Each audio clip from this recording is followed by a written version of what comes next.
La colline de Ronchamp est connue dans le monde entier par les amateurs d'architecture moderne et pour cause. Sur un même lieu se côtoient les réalisations de deux grands architectes. Il y a la chapelle imposante de Le Corbusier et aussi, plus discret, le monastère des Clarisses, conçu lui par Renzo Piano.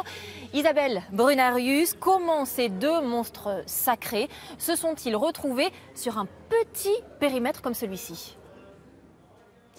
Eh bien, Marie-Sophie, c'est une histoire qui remonte au Moyen-Âge. Depuis cette époque, cette colline est dédiée à un pèlerinage annuel pour Marie. Alors, à la Révolution française, 40 familles achètent le site et depuis cette époque, c'est une association qui gère ce lieu. Un lieu de paix, mais aussi un lieu de guerre. Lors de la Seconde Guerre mondiale, le site est détruit et c'est à ce moment-là que l'association s'adresse à le plus grand architecte de l'époque, c'est-à-dire Le Corbusier, pour construire un édifice majestueux. Au moment de l'inauguration, Le Corbusier dit qu'il a voulu créer un lieu de silence, de prière, de paix et de joie intérieure.